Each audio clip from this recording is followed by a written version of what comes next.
Alright, I'll give it a listen.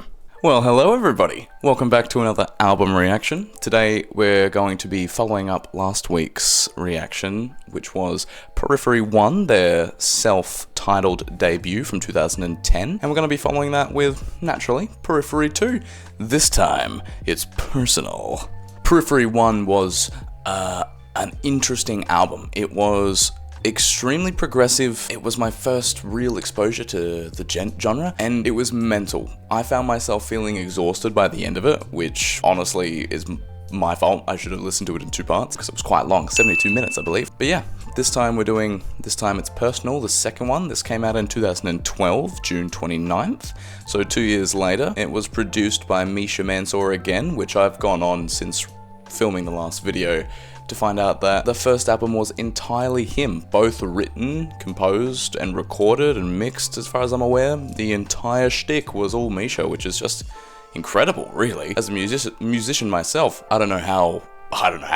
Full stop. This album here is clocking in at 69 minutes, which is a little bit shorter by a couple minutes of the other album, which I'm happy about, to be honest, because it was so long.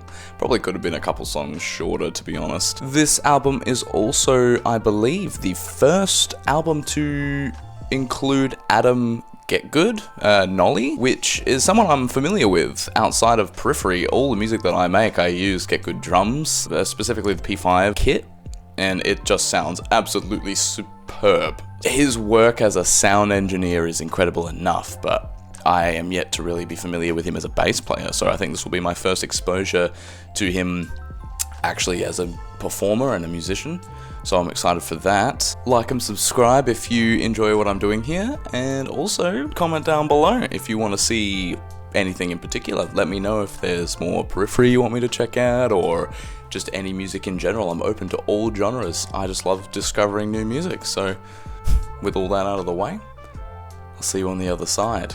Periphery 2. A few moments later. How does this look? You guys like this? I am not a cinematographer, so I have absolutely zero ideas. I should do this. Zilch idea of how to make things look good on camera, but that's okay. Alright. I am placed within my throne. I'm feeling extra comfy. The beanbag has set itself up perfectly for me this time. And we're going to get into Periphery 2. This time it's personal. We're starting with the first track, which is called Muramasa. This one's quite a short one, so without further ado, let's just get right into it.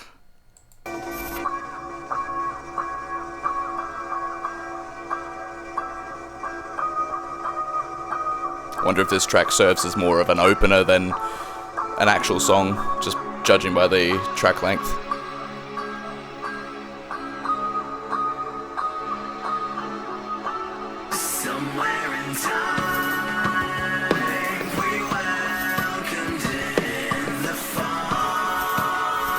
Oh, this is already such a mood.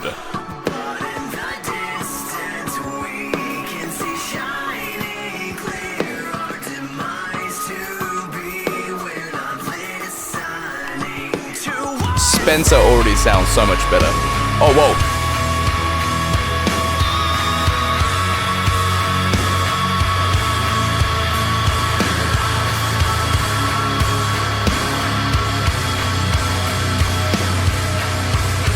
Much different start than the previous album.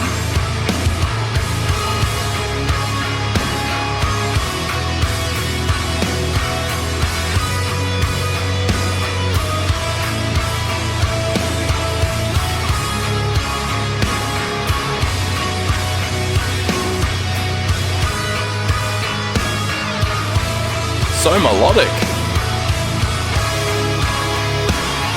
Put this mouse on the ground, I keep touching it.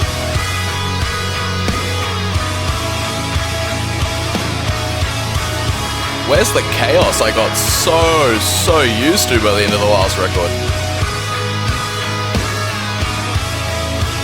I like it. The production is a lot better too. Thanks, Nolly.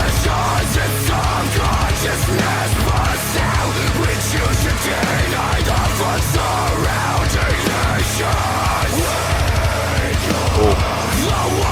Big stereo sound of the vocals there, the backing vocals. We are the universe inside of you. Interesting line.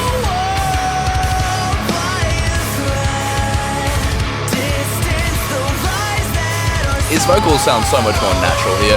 Many of you guys pointed out on the last record that it wasn't actually written by him. It was their previous vocalist. Can't remember his name. So he was kind of more trying to imitate that previous vocals. Oh, that clean into scream.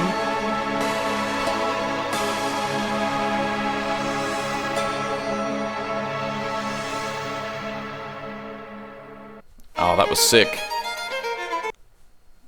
That sounds interesting. What was that, like a violin? Anyway, we'll get to that.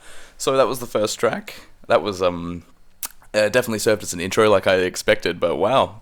Well, what a more melodic approach to things. We still got the screams, we got the distorted guitars and all that jazz. We've had such a jump in production, which I believe is the sole responsibility of Nolly joining the band here, and it's so much slower.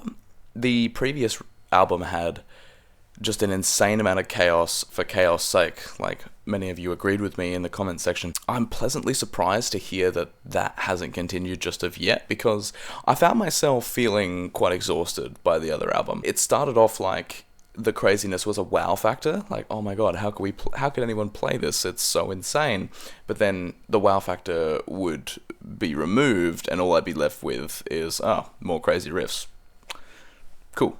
But it seems that for this record, they're setting a different precedent right off the start of more reserved, more melodic, and I'm not really sure. Obviously, it was just an intro track, so there's probably plenty of chaos left to come, but I am excited that it started off at a different pace. Alright, well, they didn't really give me much to work with other than that there. Oh, Spencer sounds amazing, by the way. The guitar tone is better than the last record, I think, overall. I'm just going to get into the next one so I can have a better understanding of what we're working with here. So this is called Have a Blast.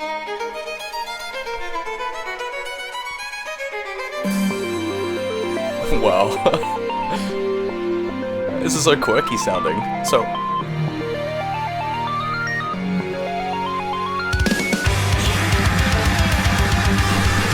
give me those blast beats, baby.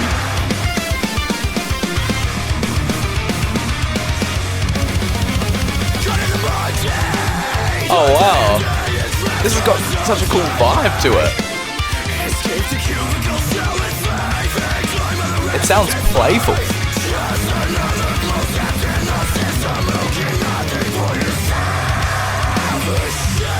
Oh, give me the riffs back.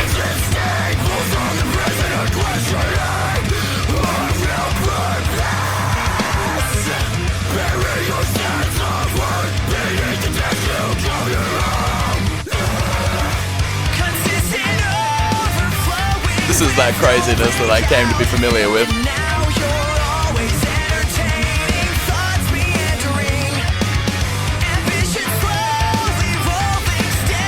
I can hear that bass too.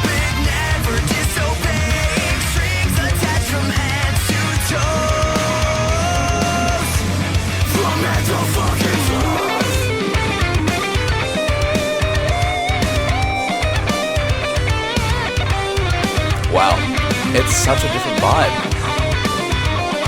I wonder if this is Misha or the new guitarist. I'm not sure of his name, but I know he joined in this album. Let me know.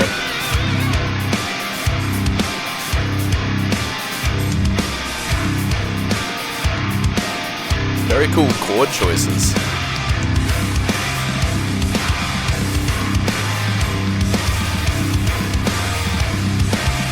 Again, it's just a completely different vibe.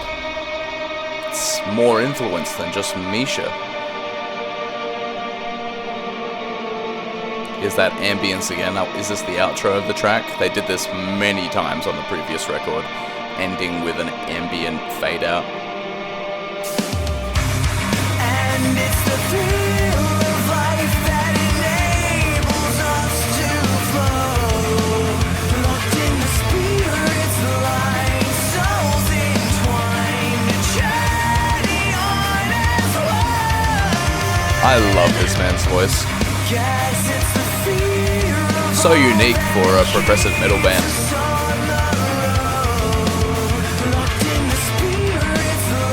That falsetto. Such good control.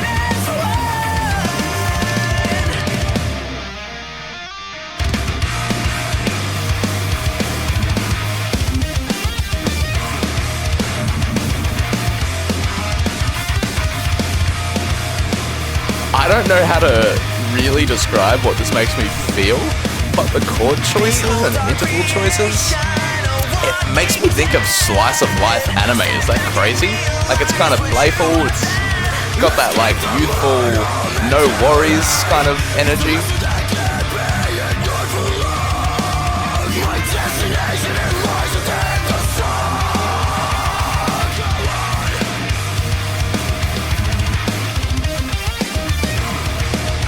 It's like, for metal, it's not angry. This is like chill. The vibe is just telling me it's gonna be alright, man.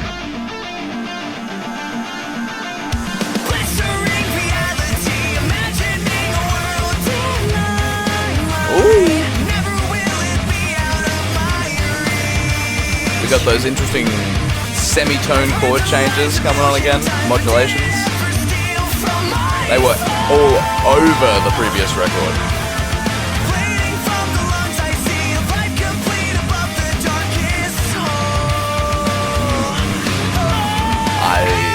Oh, his vocals sound so good here.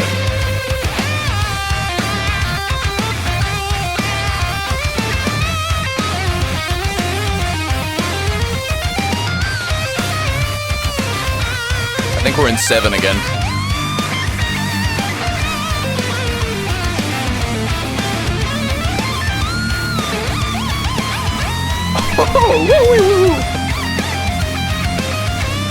This solo is gorgeous. So tasteful. We've actually got like recurring choruses. That's crazy.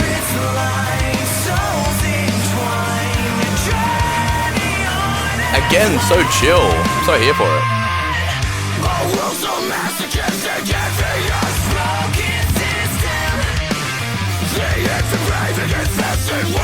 I would love to see these guys live. I actually came to my hometown before all of this and I didn't know who they were, so I didn't go. Self L.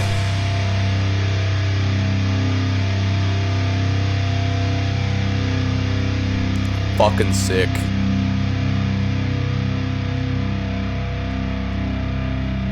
Is that the end? You got any surprises for me? I think we're doing the ambient outro shit again. Alright. That was Have a Blast. And Have a Blast, I did! It definitely had this absolutely wonderful energy going on. That was beautiful. I really enjoyed that. I'm gonna go as far as to say that I enjoyed that entire song probably more than I did the entire first album, just because the vibes were there, man. The vibes! I need vibes in my life. Wow. Such a playful energy. But they keep that playful energy and they still combine it with the chaotic playing, the chaotic time signatures and syncopation, the crazy syncopation. Syncopation was like my entire takeaway of the djent just based on the first album. But here, they take that chaos and they tame it, which is very interesting, not what I expected.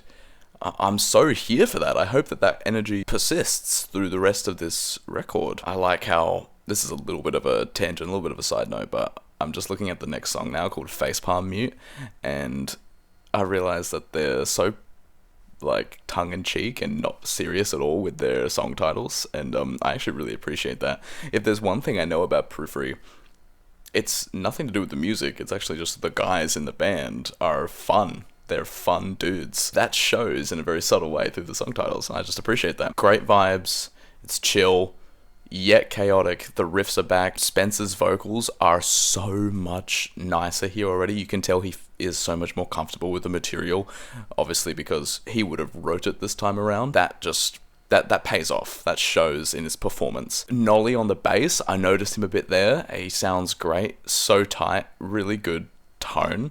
Oh yeah, Matt, I think his name is Matt Halpern.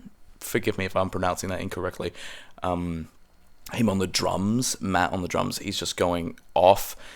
He was going off the whole time in the previous record as well, but he's back again. This time a little bit more reserved, but that just might be the nature of that song. Alright, enough yapping from me. I'm keen to hear the next track. This is Facepalm Mute.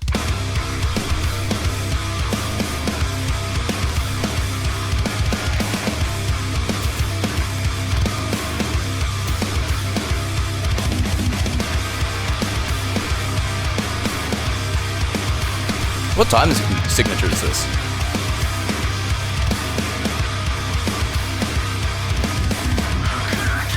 It might just be syncopated as hell. The tried and tested telephone EQ on the vocals.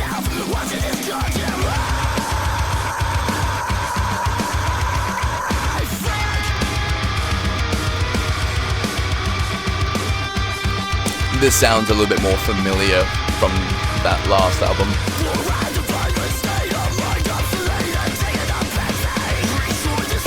I love how tight the guitars are here.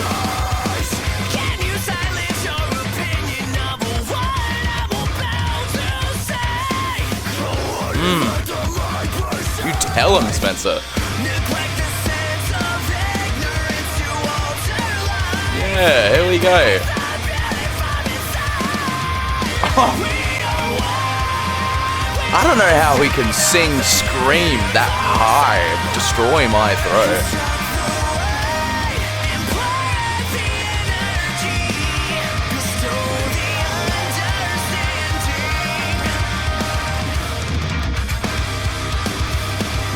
Back to the intro.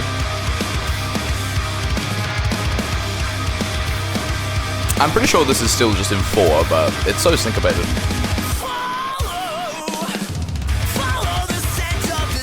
That was such a cool transition.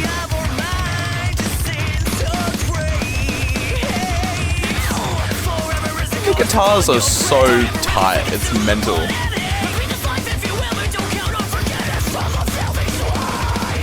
He's just spitting those words. A little bit of ambient guitar slightly off to the left here.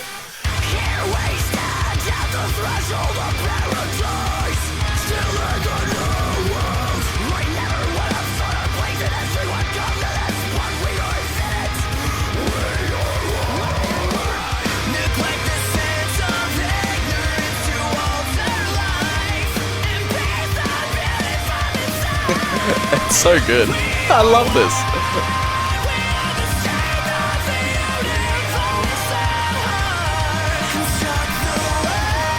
Again with the vibes. I just feel so carefree.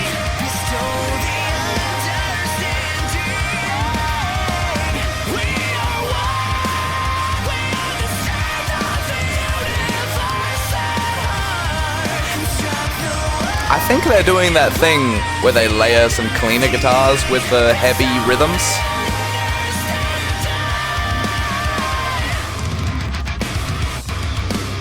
Oh. Ooh. The mix is just so much more dense this time around, so it may be hard for me to pick things out, so forgive me for that.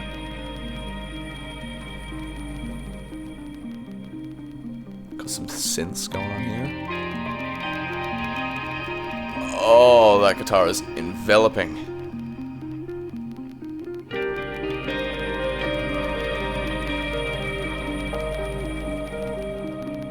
Oh, that's just hit. I can feel my eyes swelling. Holy shit.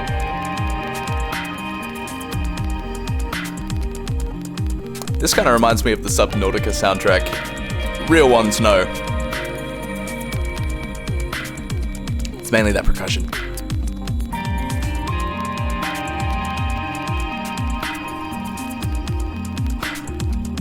This is so fucking good. Maybe I'm not even a metalhead. I like chill. That guitar tone is sparkling.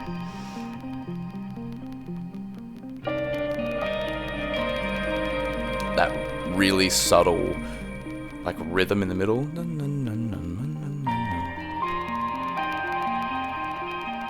I wonder if that's a guitar or if it's a synth. Definitely a guitar.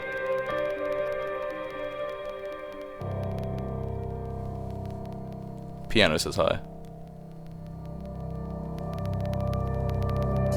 Alright, that was amazing. That was insane. I loved that too. I love that so much. I love how they're blending chaos with chill.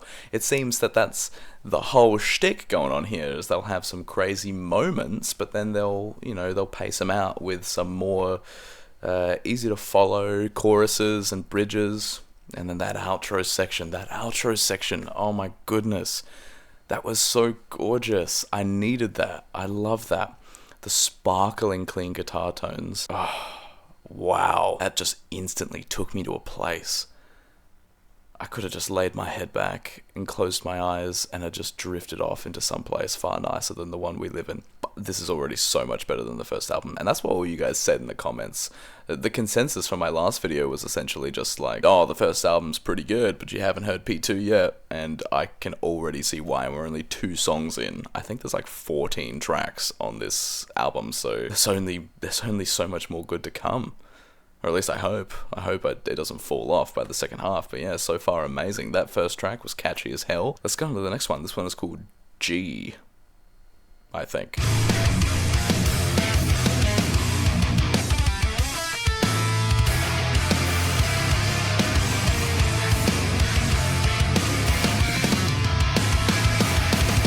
Wow.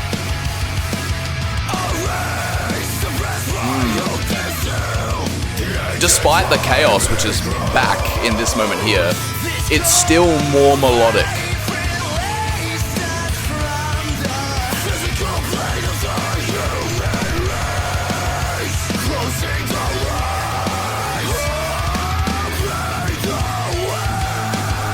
Was that a major change for like a second there?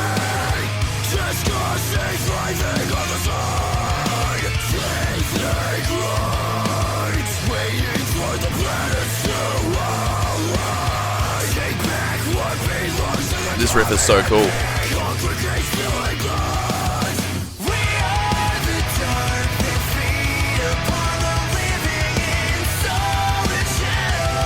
Cool change.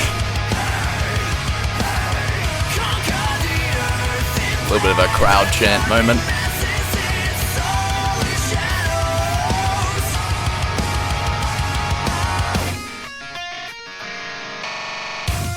Ooh.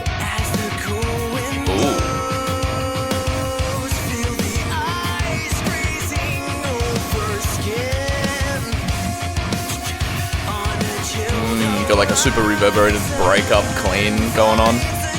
So sparkling. That must be the new guitarist, I reckon.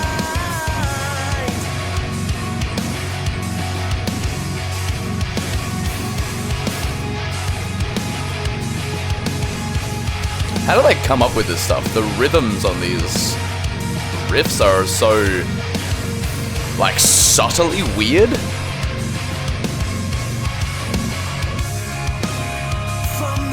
Oh, they're hitting me with it again. The clean guitars.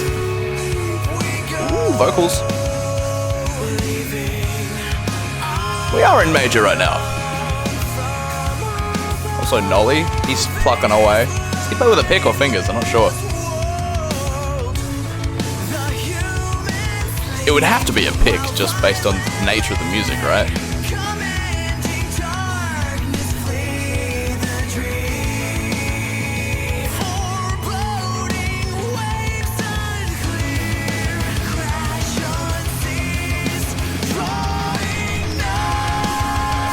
Stay hydrated, bitches.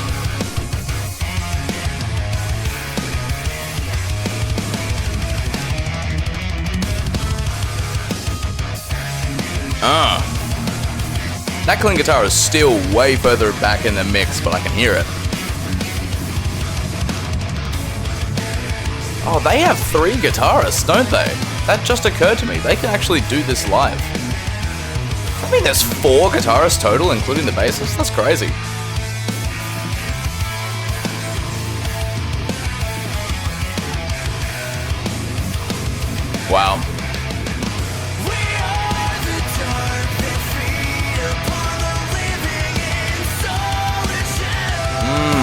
that change. Nice.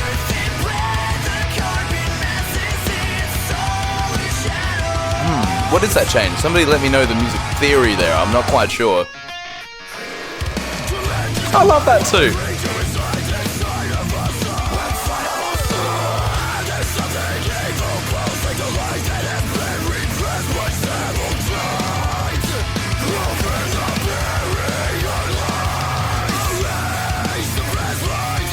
His growls sound a lot better here. I didn't mind him on the first record. I actually kind of liked it, but definitely better.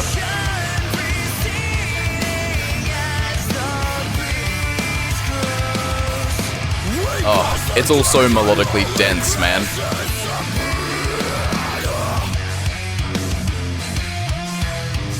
Oh.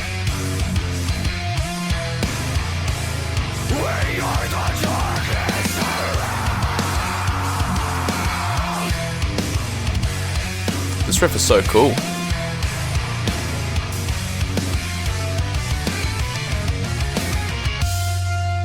Wow. Here we go, baby.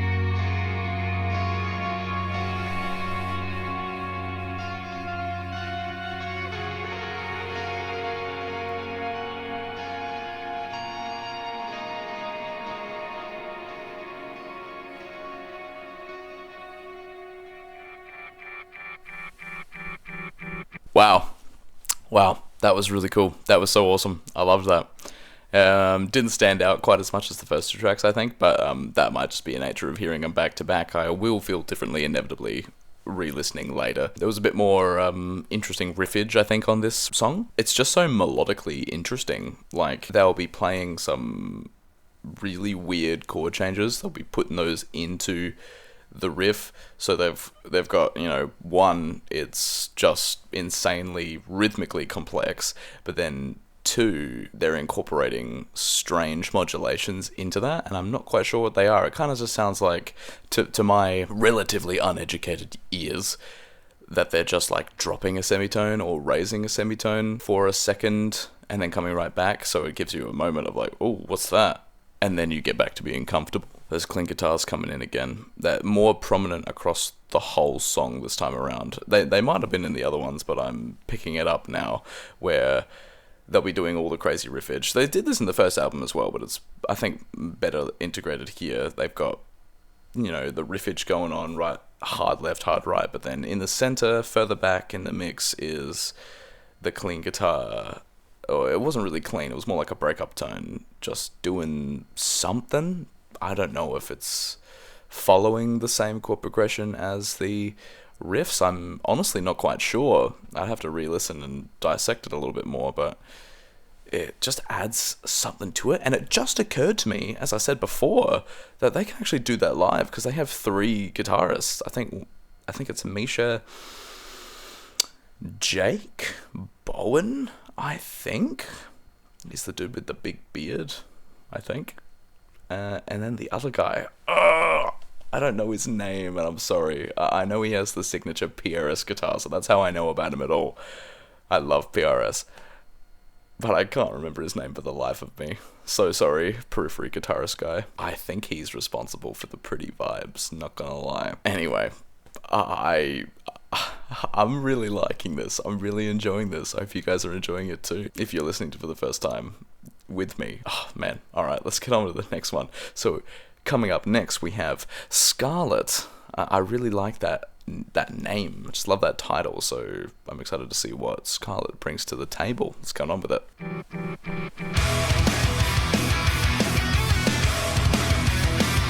Oh yeah. We're about to go on an adventure, a pilgrimage you might say.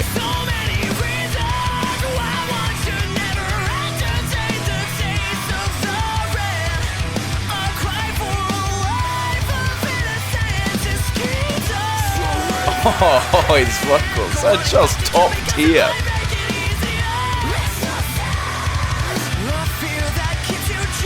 Ooh, dissonant chords, but dissonant in a pretty way. That's all I need, man. I need it to be pretty.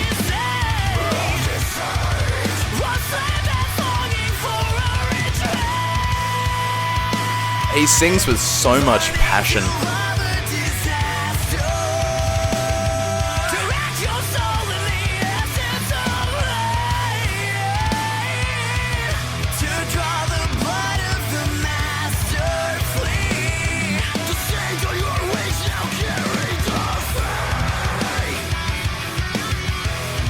I love the way the riffs here can like traverse through these chords in such a tasteful way.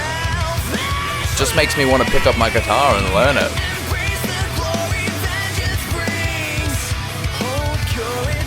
I'm really digging this, man.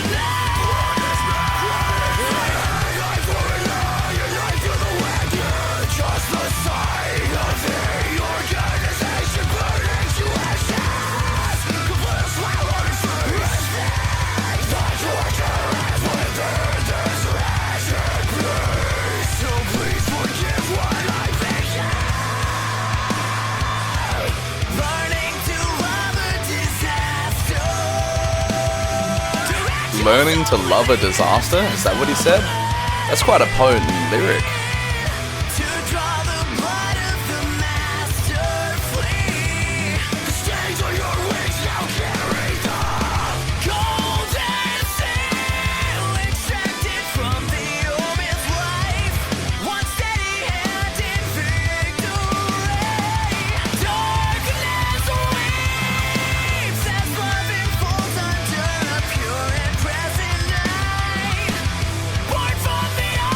Sounds like the rhythm guitars are harmonized as well, which is just another layer of sick awesomeness. Strum it away, boys. Take me home.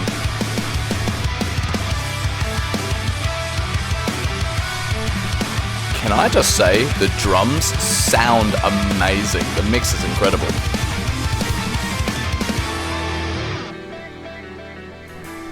Here we go.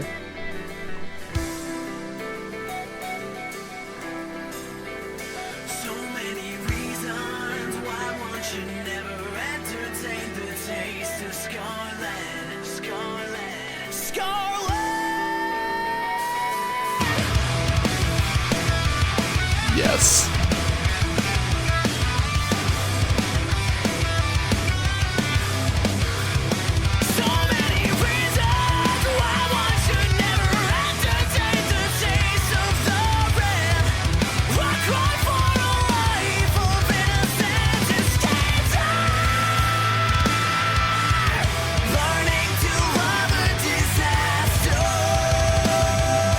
Wow, that line.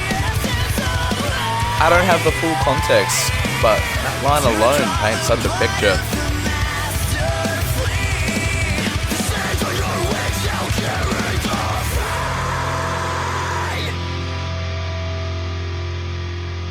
Nice, I think that's the end of that one. Wow, that one was really good. Scarlet, everybody. That was a little bit more emotional. It started off like it had like road trip vibes, like it had the, you know, that kind of, I don't really know how to describe it, like it's just energetic, you want to move to it. The chords are still so energetic, I guess is the best word for it. It's not, it doesn't sound evil or foreboding, it just sounds energetic. It's like, yes, let's fucking get this, let's do it. I love that. And that line, I think it was, correct me if I'm wrong, but I think it was learning to love a disaster. Poetry, baby. That's a beautiful line. You know, as somebody who suffers with a lot of mental health issues, there are many times that I've felt like I don't deserve to be loved as a result, because I have felt like a disaster on the inside. And learning to love a disaster, you could frame that as somebody else learning to be patient with somebody who struggles, but it could also be love of the self, learning to love yourself despite the fact that you got a lot to work on, you know. And I think that's a beautiful thing. That really is. And the vibe of the song matched that. The vibe didn't tell me that this is a negative thing. It was, you got to learn to love it, man, and you will, you know. It had a positive kind of thing going on. And now I don't know, this might be, my interpretation is based off of that one line alone, really, so I could be way off of the actual meaning of the song. Let me know. I love that. I think I also heard the line entertaining the red or entertaining Scarlet. I'm not really sure. I didn't hear the full thing, but I did catch a couple words, and they just... Red is an inherently negative color. Well, not inherently. It's not inherently negative, but it's got a lot of negative associations. You know, blood, death. It's just kind of the dying color. And for that to be the focus of this song, but have it, at least based on that chorus line, be a positive thing. It's like a subversion of expectations. Good fucking shit, man. This is just levels beyond what I was expecting. It's resonating with me so much more than I thought it would. Not that I thought I wouldn't like it, but I didn't think I'd feel this, like, connected already. We're only a couple songs in. Everybody in my comments section for the last video were telling me that nothing sounded like this at the time. I feel very privileged to be able to go back and listen to this stuff now, because it flew past my radar back when. I'm just keen to listen to the next song. This next one is called Luck as a Constant. Let's get into it.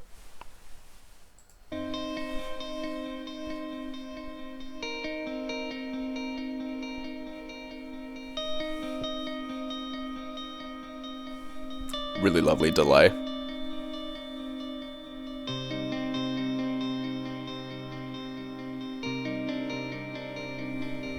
Almost has like a shoegaze element to it. Major.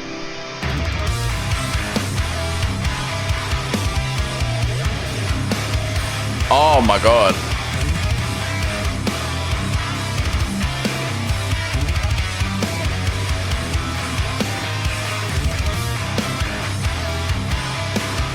I love this.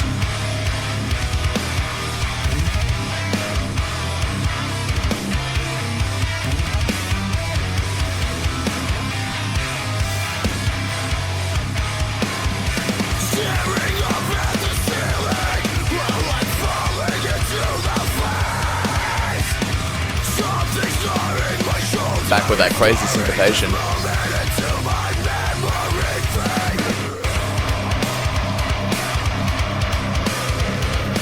I spoke too soon. Here it is. Scream, dude.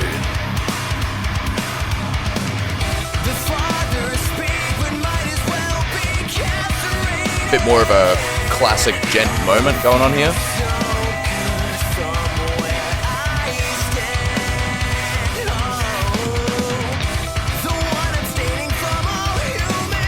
Got that clean guitar in the back.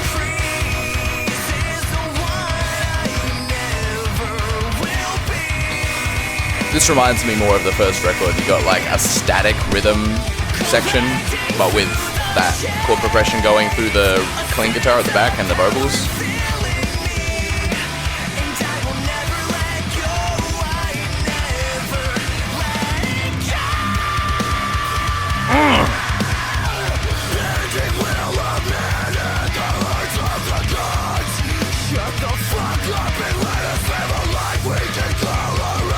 Shut the fuck up. Oh, back to this intro riff. I love, by the way, just really good like chord progression inside of the riff.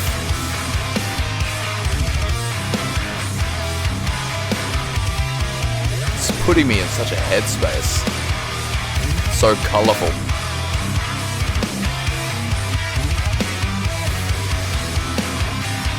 The bass, the low end is so thick here, it really stands out. Ooh. But back to the pretty stuff.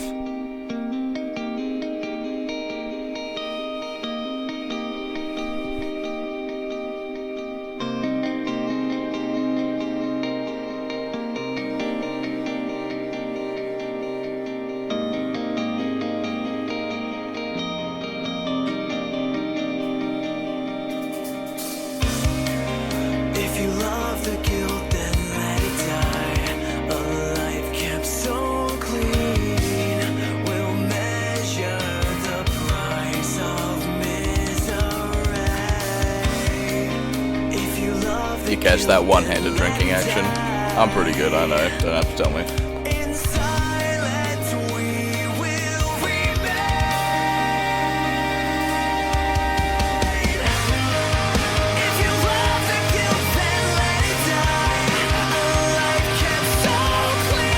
Gorgeous. Lift me up, take me away.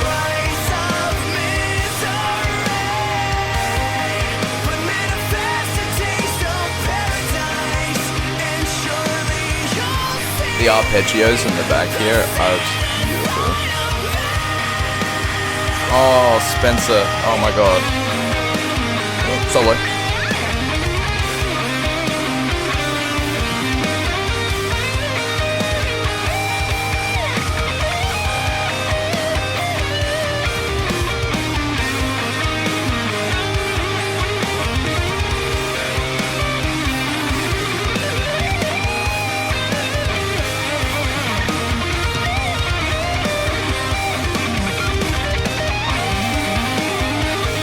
Oh, dual solo, go off. Who was who? Let me know.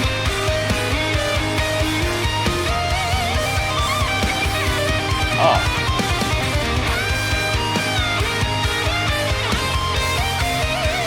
Oh, this is sick. Harmonies, baby.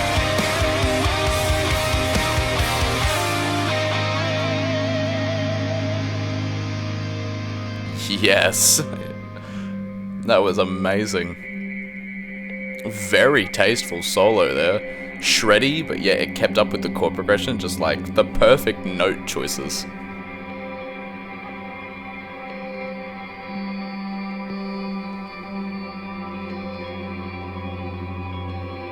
Oh, we're getting a little bit weird here.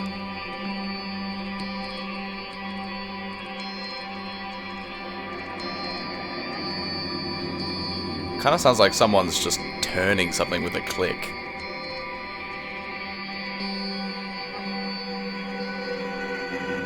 Well, that was awesome. That was really cool. That was more of the same, but I'm actually here for it this time. It's so beautiful. The arpeggios in what I think was the chorus, that was just beautiful. It was such a wall of sound too, because they had just like the strummy rhythm guitars in the back, and then the arpeggios and something in the middle, can't quite remember, but that seems to be persistent through the whole thing, so I would assume it's there too. The vocals just soaring. The bass, very noticeable here. That riff, the start riff, and then it came back once more, I think. I just loved that. It was so harmonically dense, like, because you got the bass player in the center, Nolly just holding everything together, like the chords. I couldn't quite make out exactly what he was playing the whole time, because there was a lot going on, but then both guitars left and right were also harmonized, so there was just so much going on and so much to listen for, but it all came together to create this really interesting sound. I think that riff was, I believe it was a Phrygian sound, but only sometimes. I don't think it was Phrygian the whole way. It definitely wasn't Phrygian dominant. Oh man, I really loved it. I really loved it. That riff just caught my attention straight away. The solo too, the solo, oh my lord, it was just yeah, that was just gorgeous. So much better than the solos in the first album. I remember the first album solos, I don't think I commented on it much in the video, but I found them to be really like, that was cool. You can play guitar, I guess. But this time around, they still have the same level of technical prowess, but the note choices are perfect. Like, they just are playing exactly what needs to be played for that moment. And they did that dual harmony too, where not dual harmony, sorry, like just dual back and forth solo. We started with, I assume, Misha, and then moving on to the new guy, or maybe Jake. Does Jake do solos very much? He gives me the vibe of a rhythm player, so if he does do solos, I'm sorry, bro. My bad. But yeah, let me know whose role everybody is in just the spectrum of playing, who's solos, who's lead, who's rhythm. I'd like to know a lot more about the band. But yeah, just going off, that back and forth solo really was beautiful. The second solo too, on the right side, that was amazing. I wonder who was playing that one, because they were doing some really interesting shit that I don't actually know how you play. Like, I'm trying to visualize it. Usually I have a pretty good idea of what it looks like to be playing that, but they were making some really interesting sounds. It was like the notes were all blending together to obviously playing over them to kind of have like a chordal effect. You get the dissonance of the multiple notes at the same time, but I don't know how he was doing that so fast. Interesting. I also picked up on something a little bit more subtle. I'd have to actually see someone play the riffs to see kind of how it's doing, but there's lots of like sounds going on that aren't just straight up playing notes, like, you know, weep, just kind of like sliding up, but not to any particular note or from any particular note, just kind of there as a sound. Really like subtle guitar nuances, and they just add so much to it being like timeless, because this is special, man. I can see why this album is beloved. I wonder where this album falls on the spectrum of Periphery albums. Is this the album, or does it get better? I don't know. I really liked that song, though. That riff that I brought up before, I know I'm a broken record, but that was probably the standout riff of the album so far. Yeah, man, I'm digging the hell out of this. On to the next one. I think I may have heard this one before, so just for transparency's sake, this one is called Ragnarok. Sick title, by the way. Let's get into it.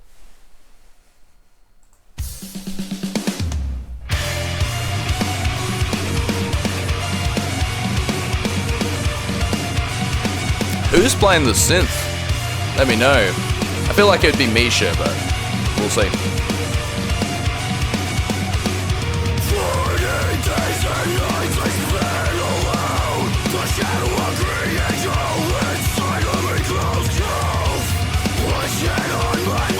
The synth part is continuing over the bar. It doesn't start on the one. Weird.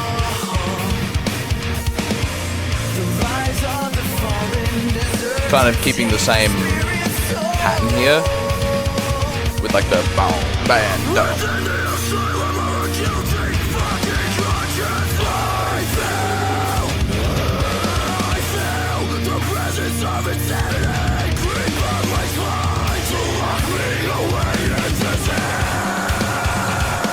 Growls are on point here.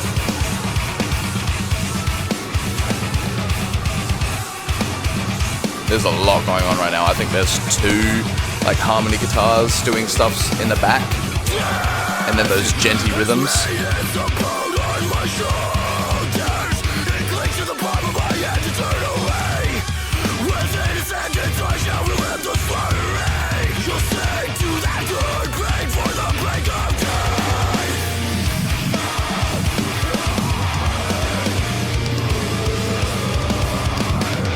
This one's got more going on. This is chaos.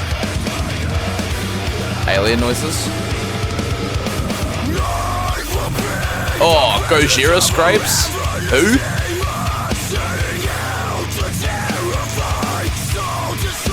Ah, yes.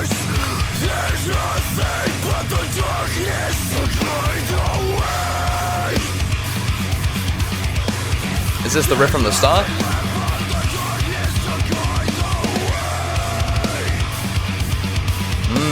Yeah, cool. Oh, I was gonna try to sing along, but it's gone. That's cool.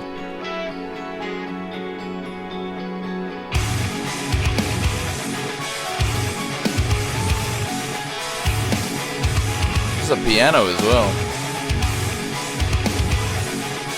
Like a synth piano.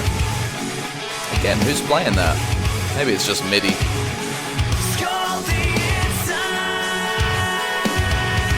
The soundscape is just so dense, man. There's always so many parts.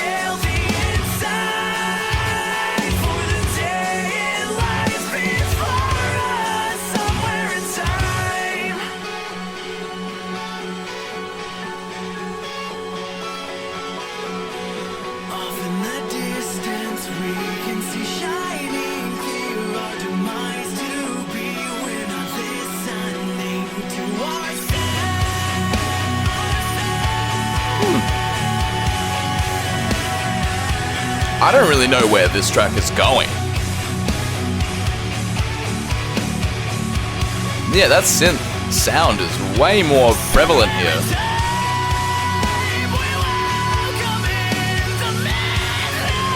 Oh, those high notes, dude.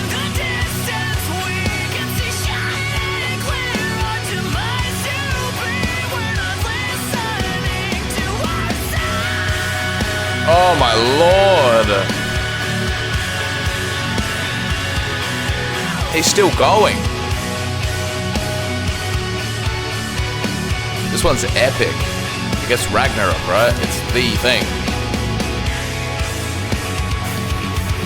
Back to the intro. Got that weird synth part that goes over the bar.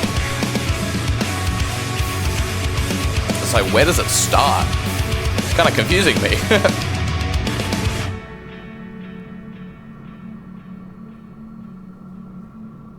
Delay. Is that the end of this one?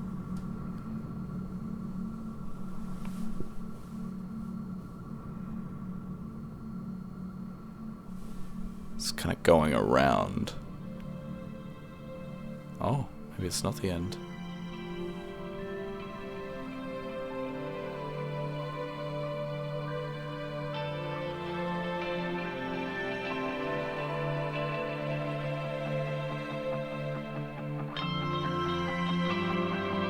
Something's coming.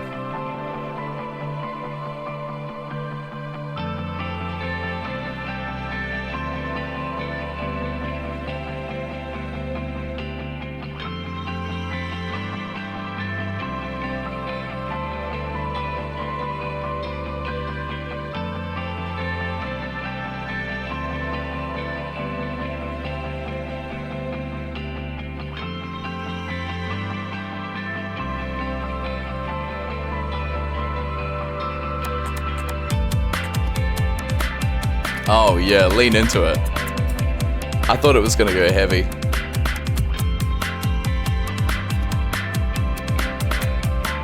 This is sick. Interesting percussion. Wonder how they get these sounds.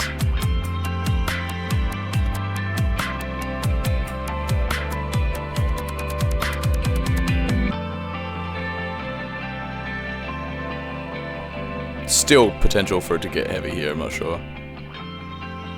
Nah, we're fading out.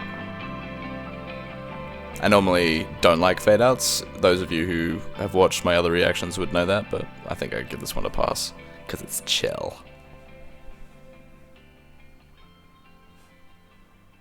I just love how sparkly it sounds. Oh right, that one was cool. Ragnarok, eh? I have mixed feelings. I don't think I liked it as much as the other ones. It had a bit of a different atmosphere going on, but it had moments I really enjoy. I do love that that main riff. I think it was like dun dun,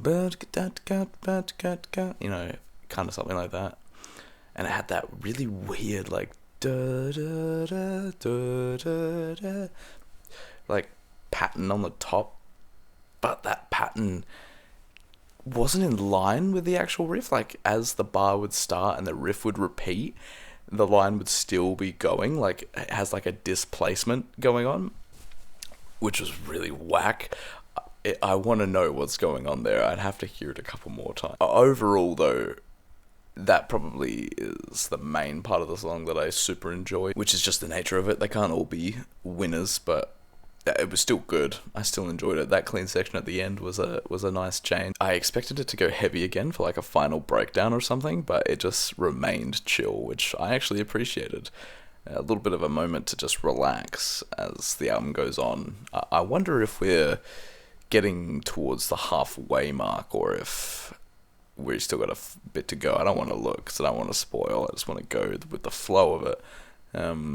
But yeah, so that was an interesting track. It had all the same qualities of the other ones, but maybe I just didn't like it quite as much. What do you guys think? Is this a favourite for some of you guys? Let me know. I don't have much more positive stuff to say. I don't want to be negative, so let's go on to the next one, which is a funny title. The gods must be crazy. Yes, they must be.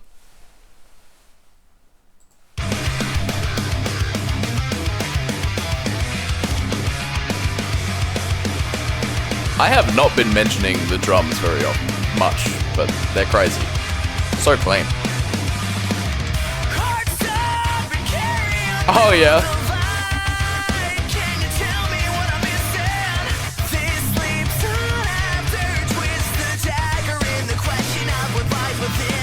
The mutes. Oh, his vocals. I love those little moments of head voice.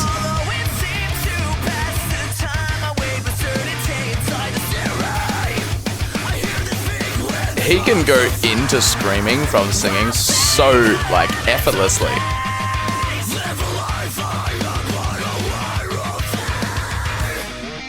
It's not for me to say what you need to believe, and I won't speak till it's over. Wonder what this song's about.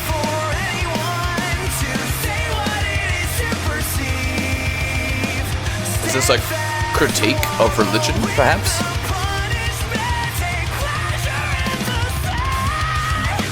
Oh, fucking nice note choice there.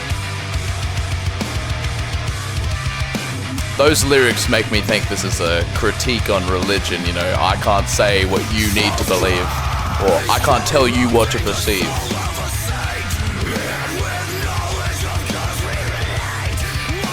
It's heavier.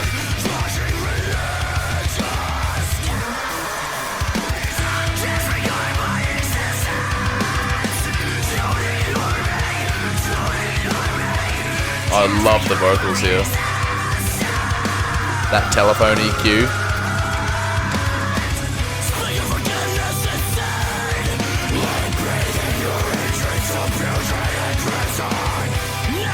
Sounds evil, the layering there.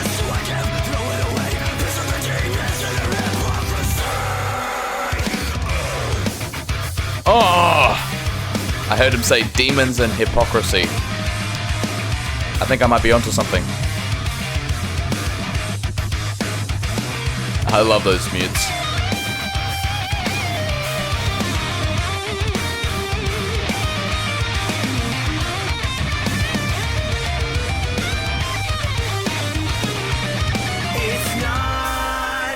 Nice solo.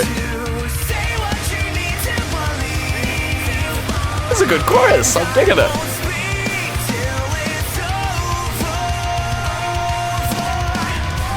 Till what's over?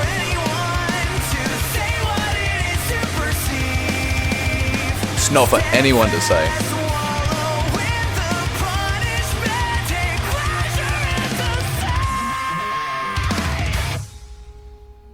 Take pleasure in the what? Couldn't catch that lyric.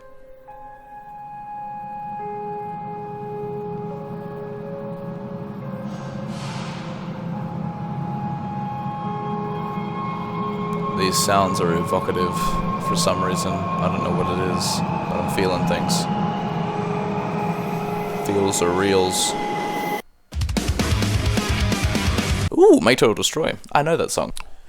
I'm swapping hands. I'm getting sore. Oh, I need to get like a mic stand for this or something. Oh, dude. But, yeah, wow. That song, that was good. That was short. It didn't overstay its welcome, but I really appreciated what they were saying there. I don't want to get into it too much. Religion, that is, but those are, picking my words carefully, those are some powerful and thought-provoking lyrics. I identify as an atheist,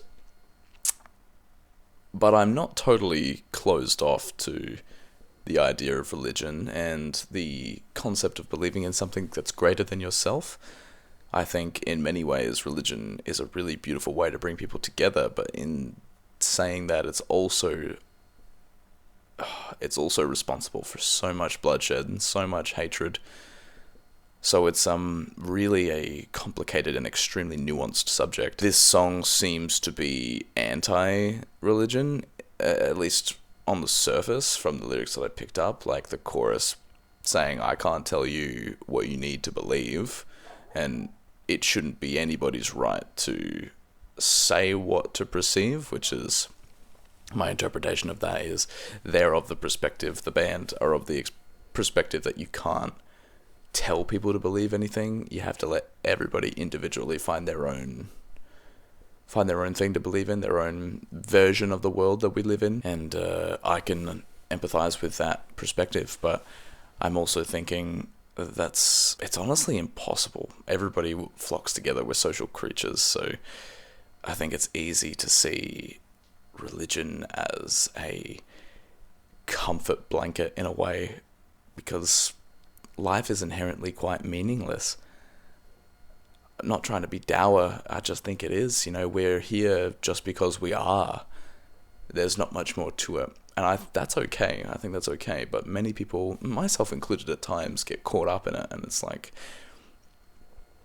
the world we live in, this late-stage capitalist world where we suffer a lot for what feels like nothing. So religion, the idea of something being greater than you and that it's all for a purpose, you'll go to heaven or hell or any other interpretation. I'm only super familiar with Christianity. It can bring a meaning to it. If I suffer so that I go to heaven, then it was for something, right? But if you choose to believe in nothing, then the suffering is just suffering. And I think it's easy to not want to subscribe to that. Just as easy to not want to subscribe to religion either.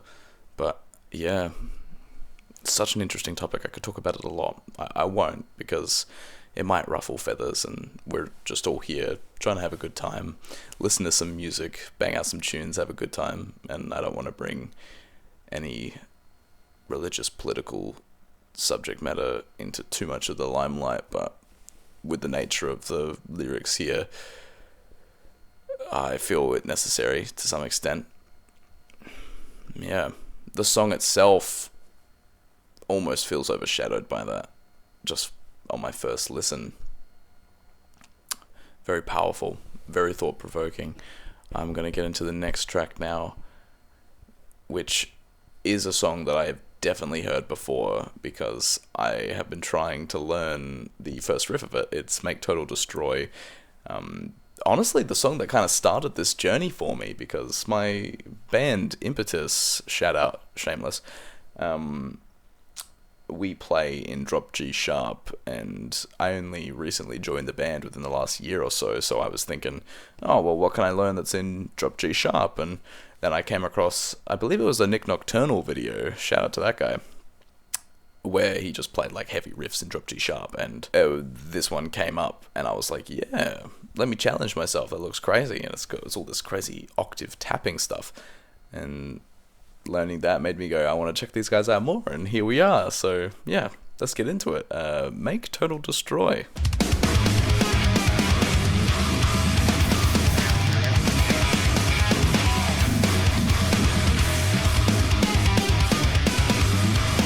It's such a crazy riff.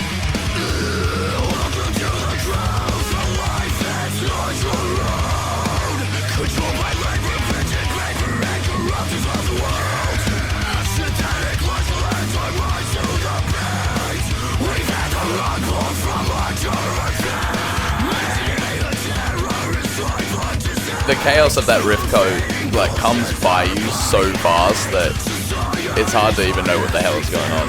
We got this thumping section, some Toes and Amasi stuff.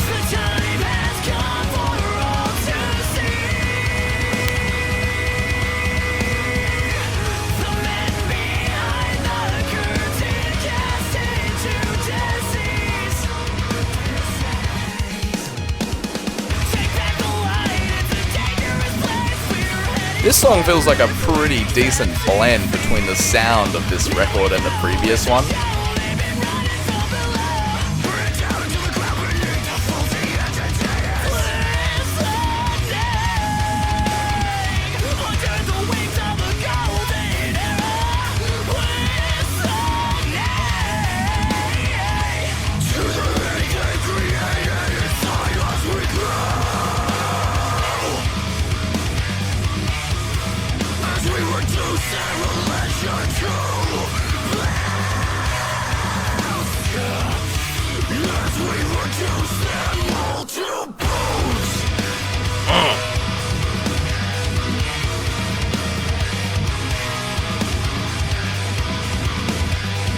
It's like all the notes are sort of hung onto a little longer than you'd naturally expect.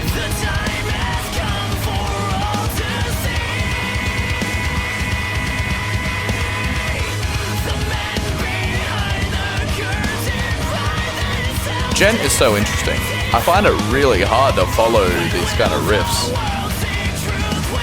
It's so just beyond my muscle memory.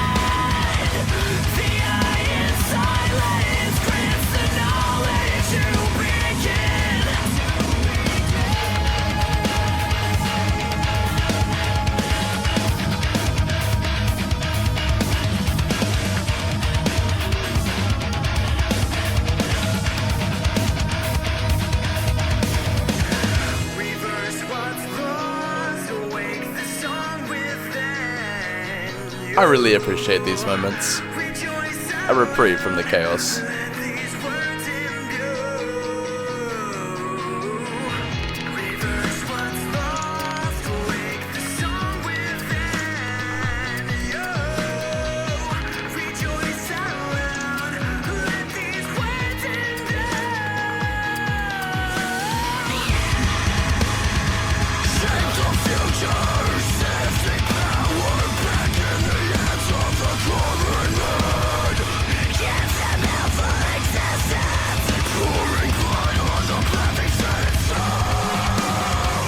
Back to that intro riff. It's so displaced in the groove, which is why it's so hard to play.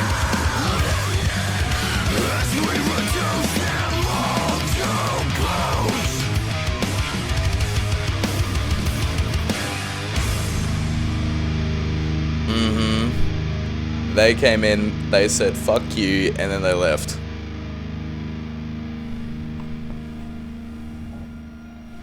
We got a little bit of an outro part. So used to listening to just the first riff over and over again.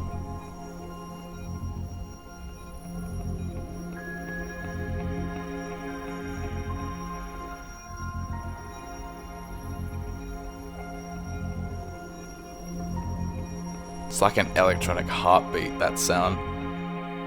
Alright, Make Total Destroy.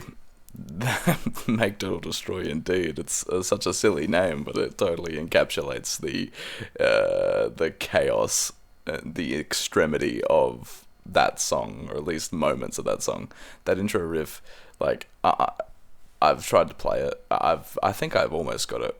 So that's the part I'm going to focus on. But it's just completely mental. You see, the riff itself doesn't change much, like beyond what it is, but the drums, they change the placement of it in the groove so much.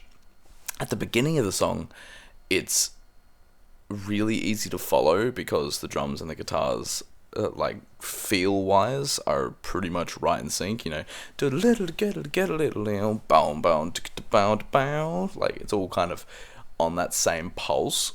And it's easy to follow, but then when the vocals come in, the drums change to like what I think is the actual pulse of the song, the actual BPM, where they're just like,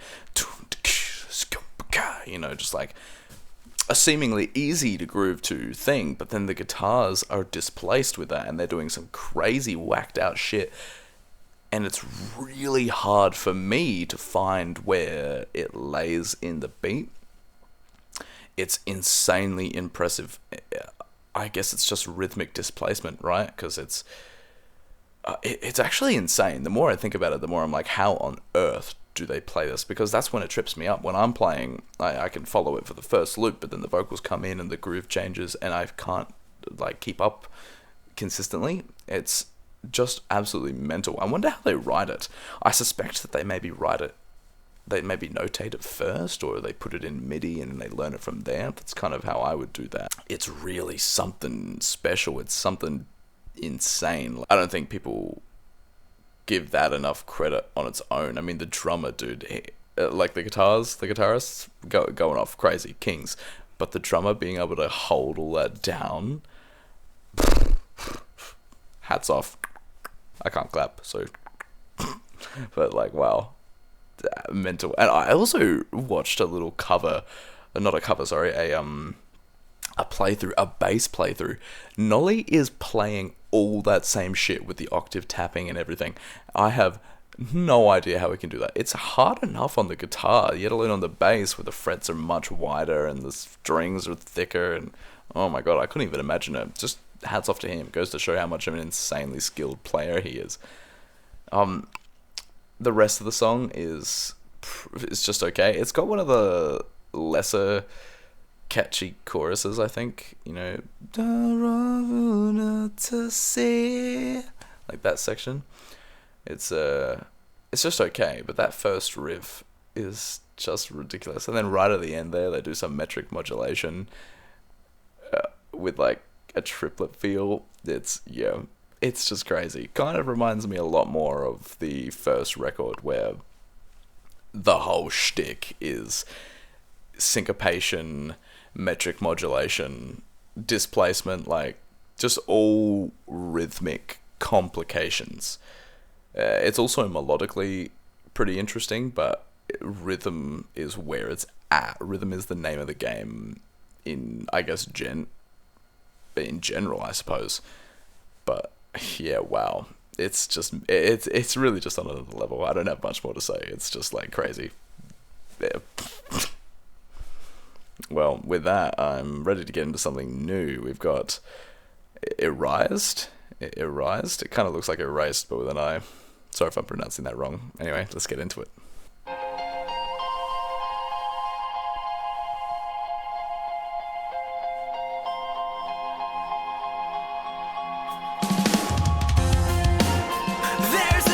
Oh yeah, switch it up.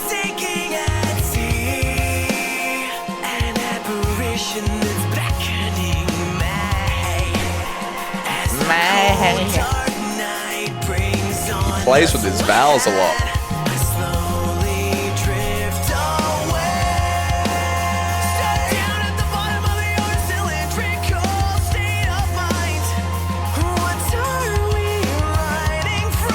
The drumming is tasty as hell here.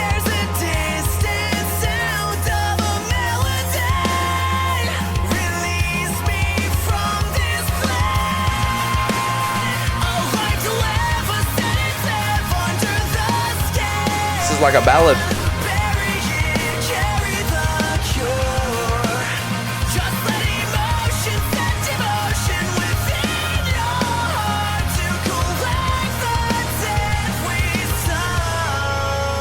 Ooh, chord change, interesting. Very different, kind of came out of nowhere. Right back to it. I love these chill moments here. The drums are excellent. Speak of the fucking devil.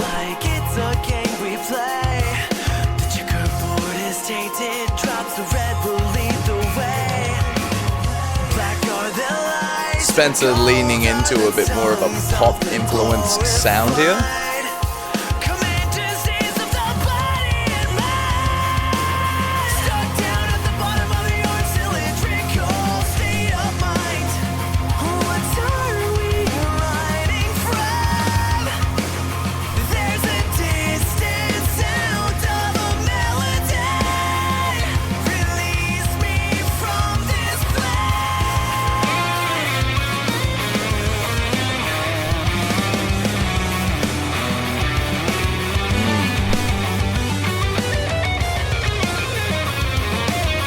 The modulations, the key, like modulations, just, they always come out of nowhere. I should be ready to expect them by now.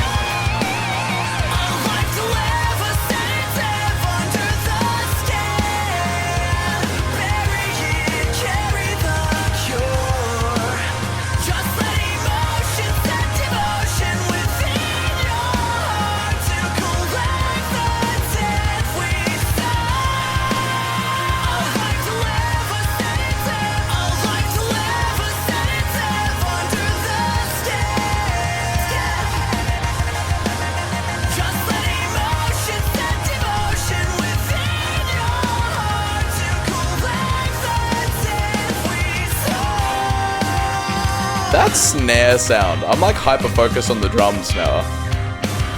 Oh, Nolly.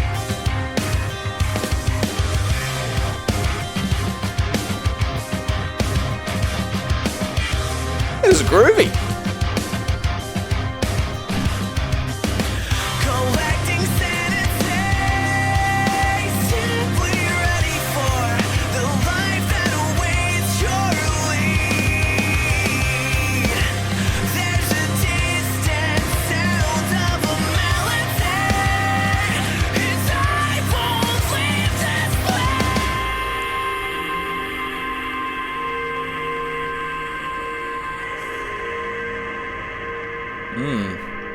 Up that reverb tail on his last word.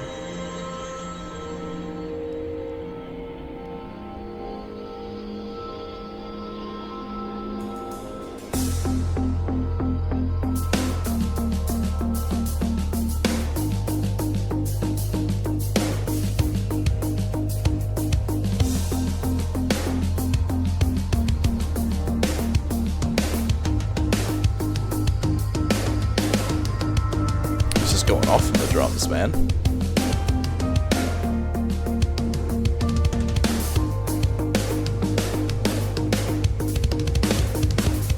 Ah.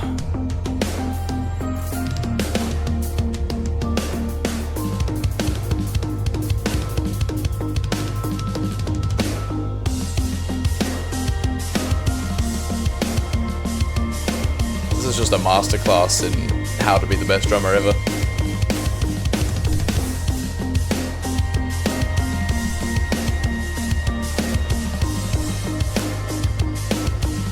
Syncopation is crazy.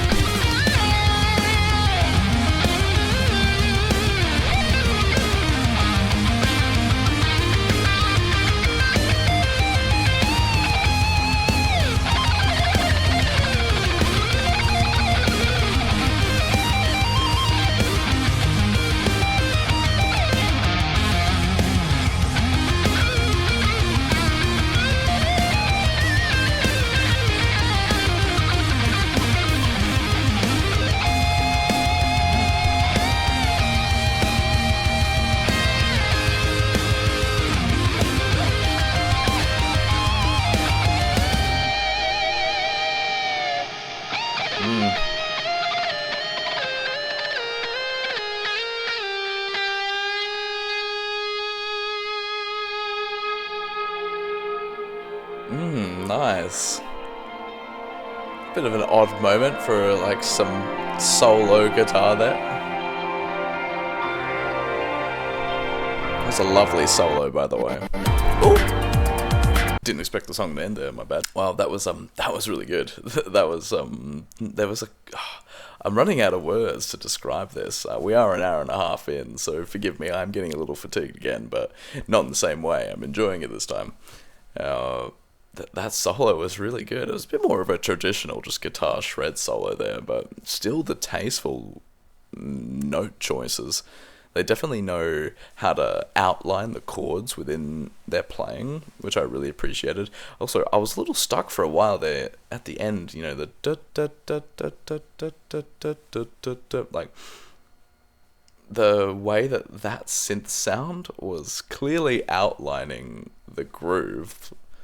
But then the drums were playing around it. I was a bit stuck on whether the drums were I should be following or if it was the synth I should be following. Oh man. There's a lot of thinking in this music. It's so cool. It's so like easy to nerd out about this. How many of the people watching now, how many of you guys are musicians yourself? I feel like this kind of music is for musicians to really appreciate. Let me know if you play any instruments. I would love to know and get some insight into the kind of people who love this band. 'Cause I think I might be joining you. I'm going to be totally like Periphery washed by the time I'm through. I am planning on listening to more, by the way. Wow, that song was cool. It kind of just it just did its thing. I'm literally running out of things to say. I'm just having a good time. The vibes are good on this album. It's so chill. His vocals are so good. They're so good. What an improvement from the first album, right? That's what everybody was saying in the last one. But I didn't think it would be such a clear, distinct difference. Also, I remember listening to that song, I had this like clear thought in my mind of like, wow, I have so far to go as a musician, and it's like simultaneously inspiring and like, oh, I still suck. You know, like, wow, these guys are just beyond everything. How old were these guys when they did this? Because I shouldn't ask, because they're going to be like fucking 19 or something, and I'm just going to be here like, oh, well, I guess I'll just leave, never play guitar again. That's cool. It's just mental. It's just like music that's on another level. Every moment is interesting. There's not a second that isn't developed. Wow. Well, this next one is a little shorter, so we're just going to listen to it. We're just going to get through it. It's called Epoch.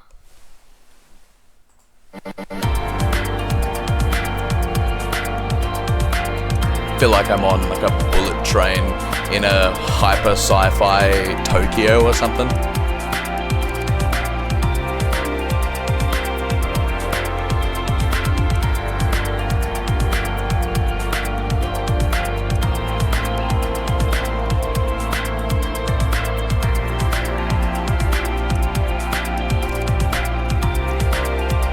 It's those anime vibes. I don't know what it is. I don't even like watch much anime, so is this a thing? Am I just crazy? Maybe.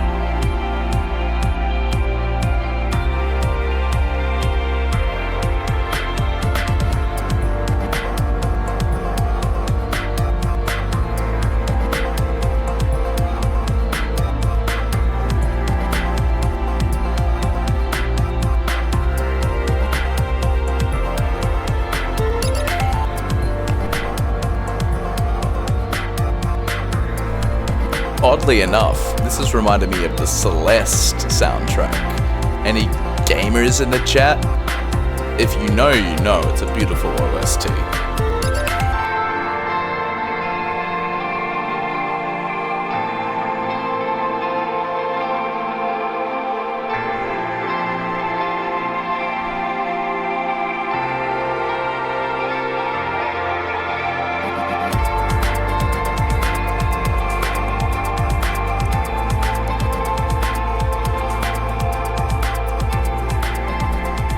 Super appreciate this, just an instrumental track to sort of serve as a palate cleanser, I would imagine. I'm expecting the next song to either be the heaviest thing I've ever heard in my life, or this, but with vocals and guitars.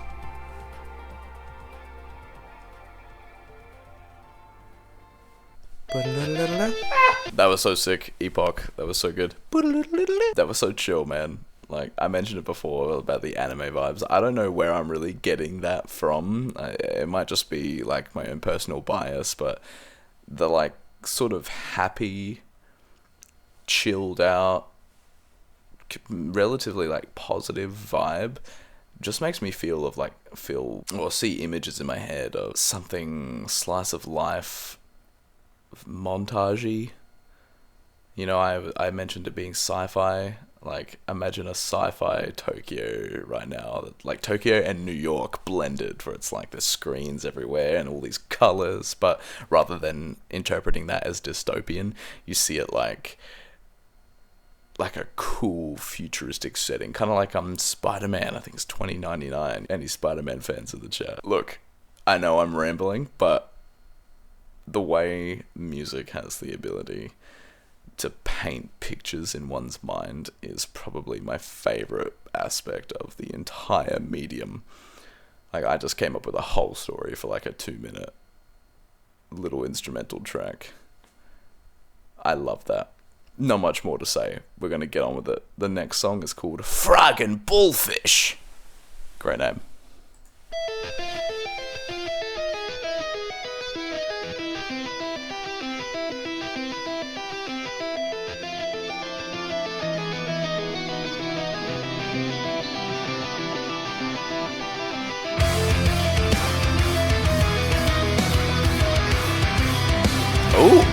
Cool.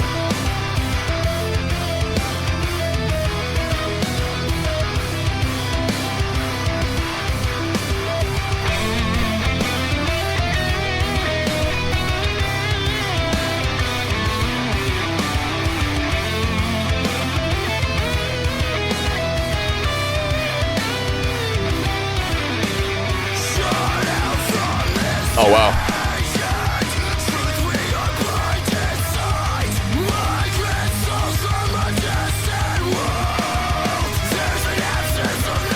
This one sounds alien. Again with... Oh. They completely switched it up. Never mind.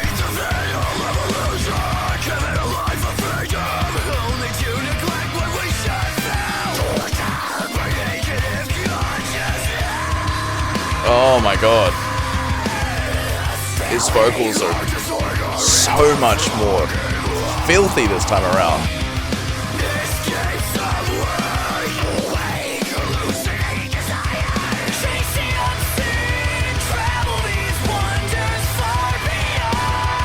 Oh, beautiful.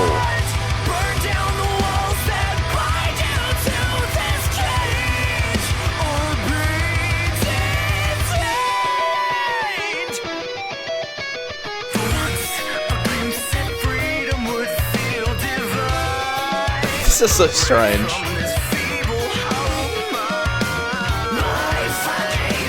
The whole thing sounds underwater. The endurance it would take to play the lead section that just goes on forever. My wrist is hurting just listening to it.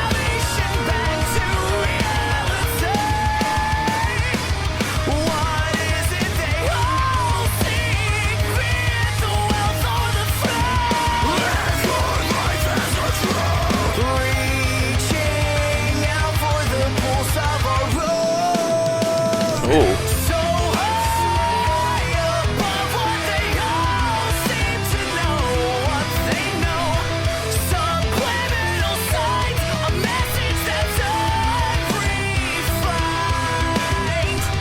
I'm not catching the lyrics on this one as much, but I have no idea what it could be about.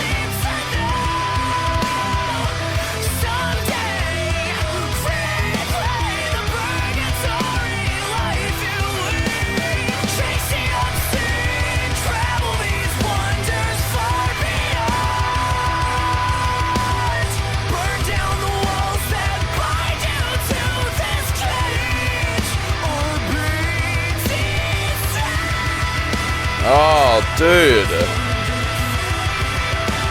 Oh, backing vocals.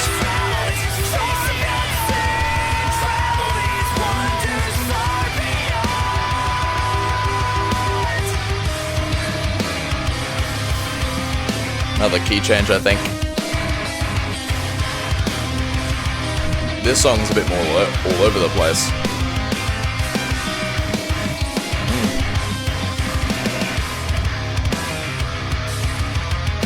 Oh yeah.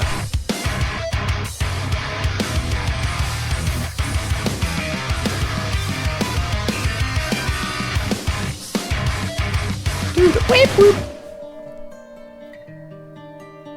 Oh my god, acoustic guitar? Please. Yes.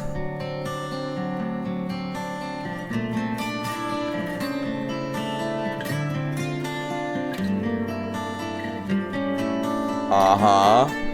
More of this, please. I love acoustic guitar.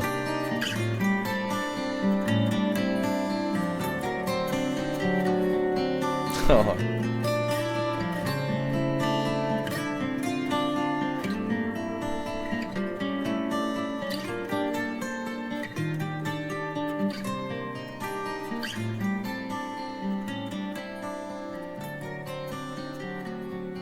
Oh yeah.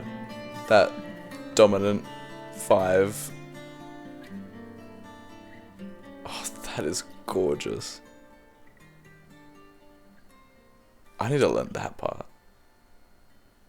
That acoustic section just stole the show. Oh my god, I love that.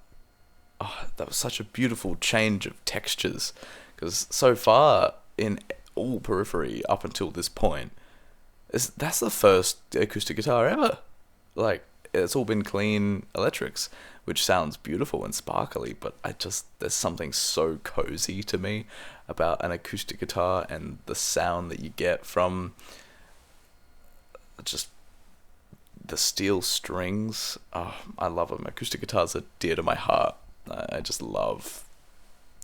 love playing on acoustic guitars. I love Opeth. So for those of you who listen to Opeth, you'd know how prevalent of a sound that is. And I've just come to love folk music so much. And it's so near and dear to me. It just brings such a warmth. Really appreciate hearing that. Completely stole the show. I don't even know what else to say. That was amazing. It was so pretty, some interesting chords. It was like a lead section. It was like all three of them playing acoustic guitar. Dude, I love it. I love it. Say less. Not really sure what the song was about though, but that's okay. You guys can let me know if it's important. Or even if it's not, just let me know. I want to hear stuff.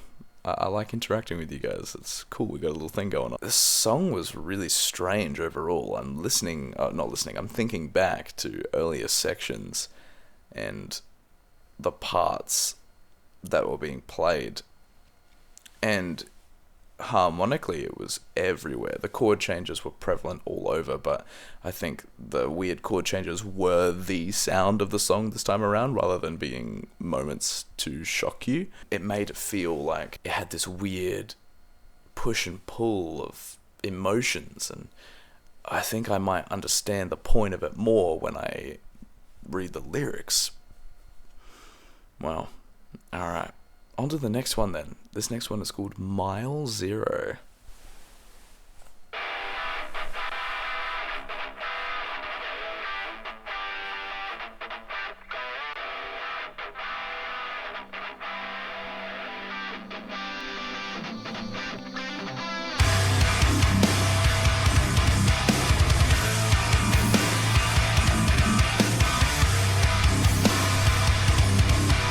Love this chord progression.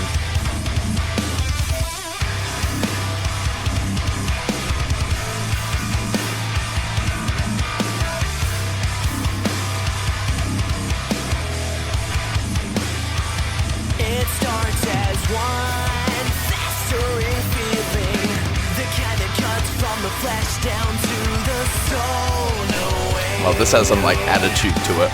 To make amends for the time behind the door.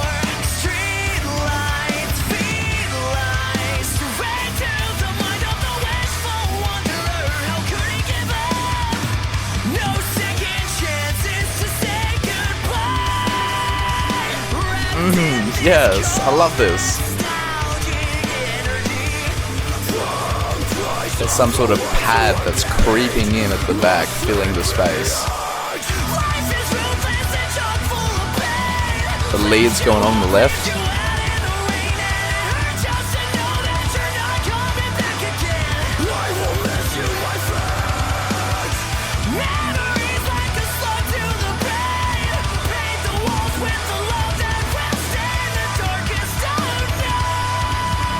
This is emotional. Is this main character missing somebody? I think I caught "I'll miss you, my friend" in the lyrics.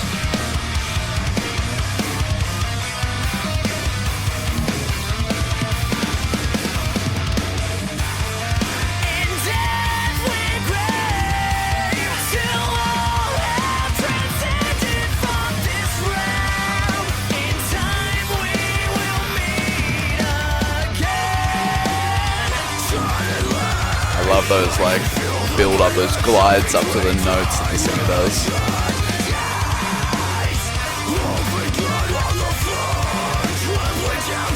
Misha's back. This is a classic riff.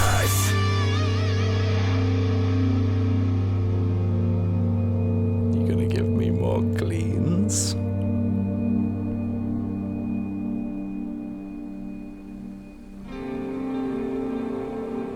I really love these moments. Absolute soundscapes.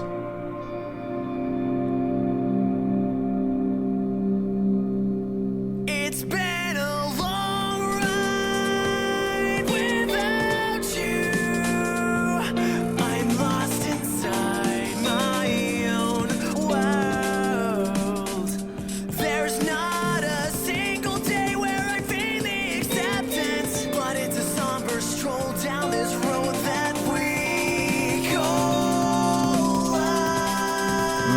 that major resolution.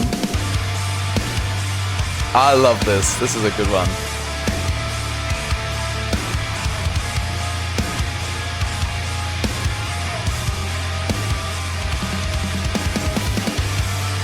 The silence still is crawling out of That bass.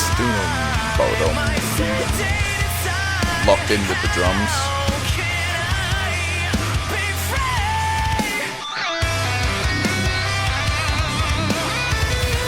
They do transition so well.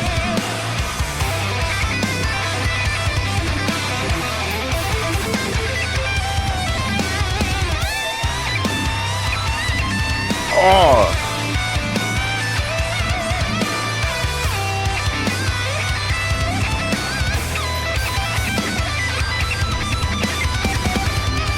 Oh, dude, that solo is excellent.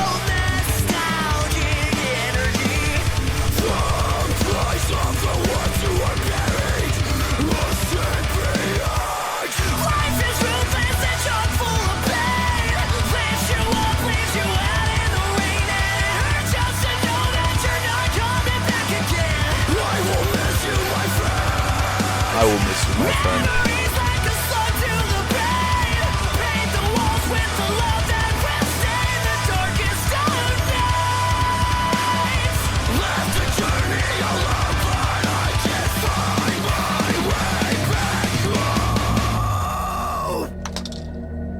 Ooh.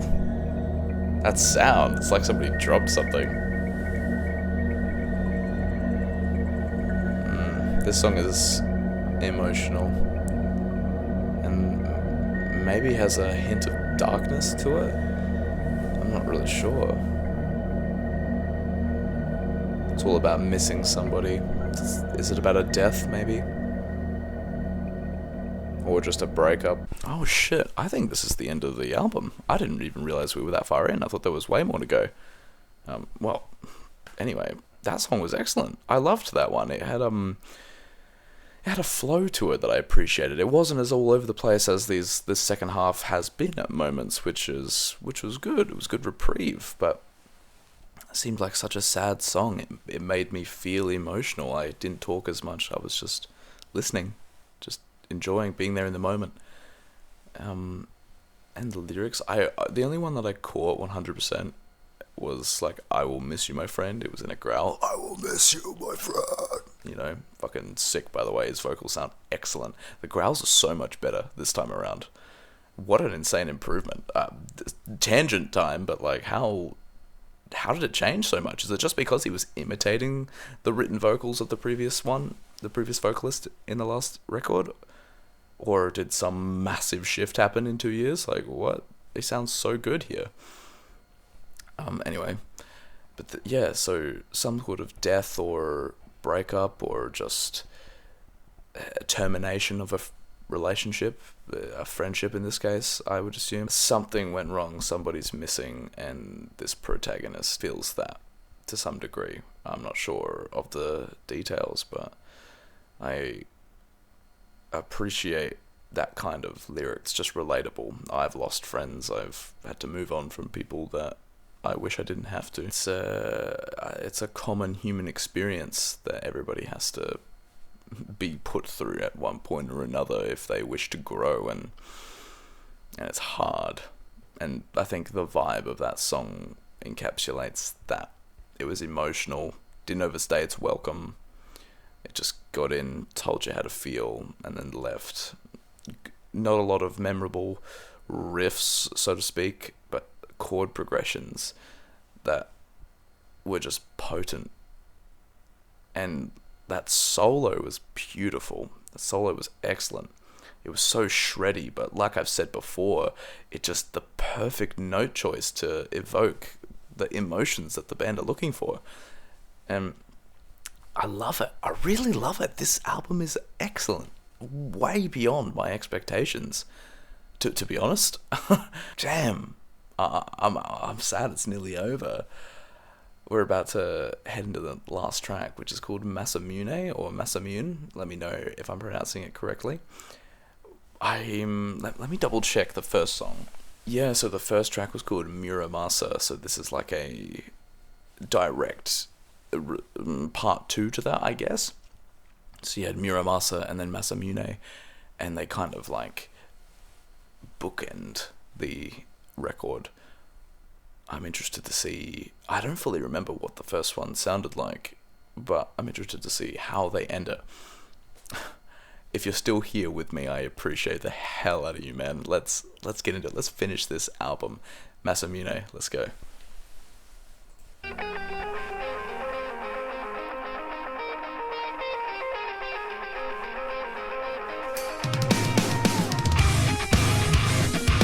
Oh!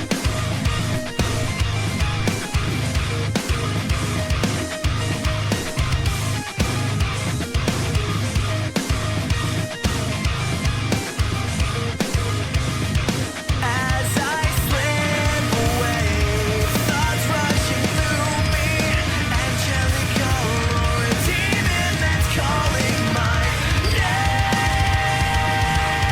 As I slip away, a demon or an angel? Is this person dying? What does Masamune mean?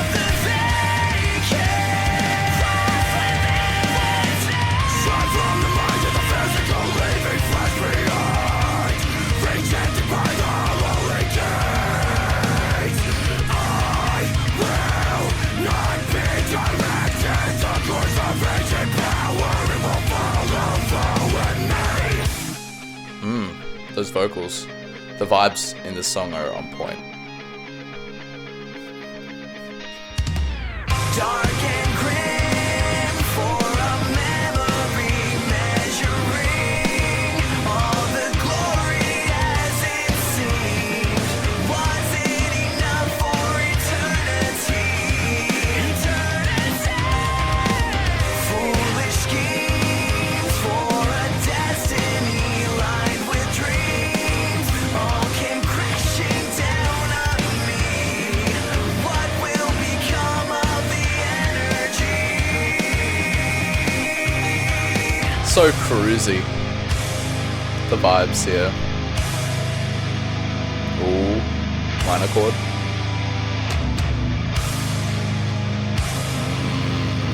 I feel a breakdown coming. My spider senses are tingling. Cast away, I feel the heavens slowly turning. It's kind of a breakdown. Colors seem to fade as the morning stars around the angels sing.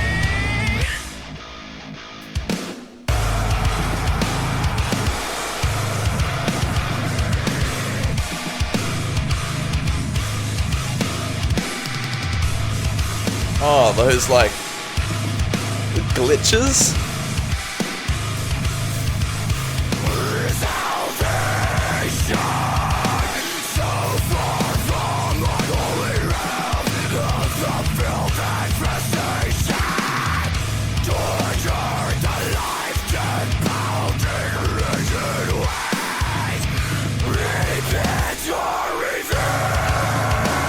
Damn, man.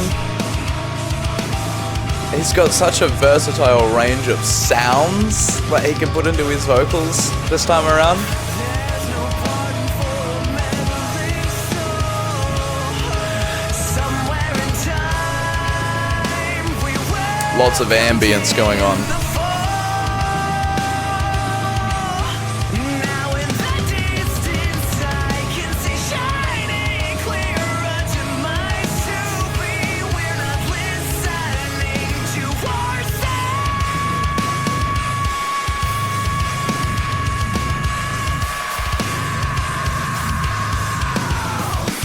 Oh, the way he goes from singing into screaming. Such skillful control. This riff, by the way. Holy shit.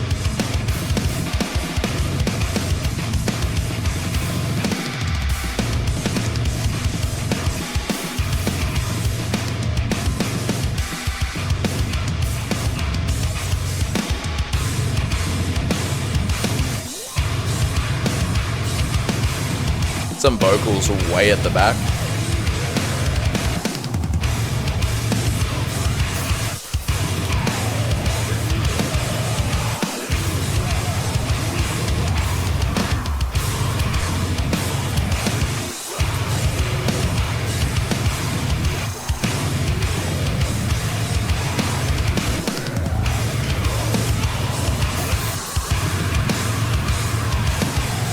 Oh, it's so evil.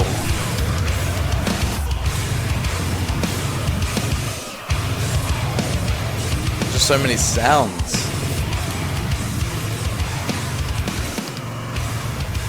I did it long before Lorna Shore. I'm waiting to hear some snarls.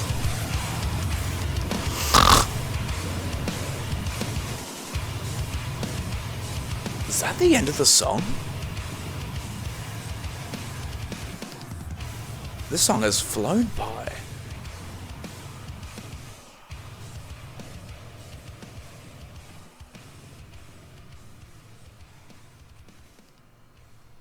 What a way to end it. Wow. Periphery too, everybody. This time it's personal, and personal it was. Holy shit. I gotta take these off. Holy shit. That was an experience. What a way to end the album, by the way. Just finishing on the heaviest moment of the entire record. That was brilliant. I loved that riff. It was so heavy. It was so low tuned, and it had those like glitchy sounds. They got rid of the glitchy sounds, but they left the gaps, and it was just good. I loved that. That was sick. And those weird like textured vocals going on where he was just doing some classic death metal, like just making all the evil noises, but they were all over the soundscape, and they were distorted as hell. It just created this absolute ambience. Like, what a sound. That was incredible. That was the perfect way to end that album. I loved that. This is a masterpiece. I have enjoyed the shit out of this album. Every single song had something brilliant to offer, and a wide variety of different sounds too. It's like, they had the chill stuff, the super ambient stuff, the ballads, the like emotional moments, sometimes whole emotional songs. You got the heavy stuff, the crazy riffs that were prevalent throughout P1, the soaring vocals that were much more developed this time around, more varied guitar sounds. You had that acoustic guitar section, which I wasn't expecting to hear at all, and you had just so many solos, so many lead moments, so much depth. Nolly on the bass, Matt smashing it on the drums. The mix, dude, the mix. Oh, it sounds incredible. If you take the music out of the conversation, it just sounds so good. What a fucking album. What an experience. What a journey too. My biggest complaint with P1 was that all the songs kind of sounded the same, like it was one kind of emotion throughout the whole thing, or at least it was to me anyway, and this album addresses that completely with just a wide variety of emotions to go through, and much more powerful lyrics, and much more to think about. There was just overall just more of everything, and then more of stuff that wasn't there before. Look, I was expecting this to be good, but I gotta say I'm blown away. I'm pleasantly surprised. My expectations were that it would be pretty good, but this is a masterpiece. This is excellent. It's just blown my expectations way out of the water. What an album. I'm sure you guys feel how I do. You guys would love this shit back in the day, or even now if you're experiencing it with me for the first time. I hope you liked it as much as I have. This is just crazy. Wow, man. Wow. Periphery too, everybody. But Periphery in general, these guys are just, they just know how to do it. Wow. Alright, well, I don't have much more to say other than wow. So I'll see you guys back at the table and we can finish this stuff off. Alright. If you made it to the end of this video, then I appreciate you more than anything in the world. I hope you liked this album as much as I did. I absolutely loved it. What a masterpiece, right? That was incredible. It's such an experience. Music is such a joy. To just sit down and escape from the world around us and just be enveloped in sounds that make us feel and see so much. What a privilege and a pleasure, really. If you liked If you liked that, and if you liked this video, then please consider liking and subscribing. Comment down below something to listen to next, or your thoughts on the album, what it means to you. I was absolutely blown away by the previous video's passionate response. I got quite a few considerable comments from people who just love it so much, and I really think that's a beautiful thing. The love for the music that you love is just amazing. I know I feel so deeply about the things that I love, and to see other people come together and talk about this band and this music that way, it's an absolute honor. I love it so much, so please feel free to let me know too much about your experience with this band. I just want to hear what you got. And yeah, I don't think I have much more to say. This has just been such an experience, and I'll see you guys at the next one. Have a lovely day. It's been me, the Spog, and I'll see you later. Peace out.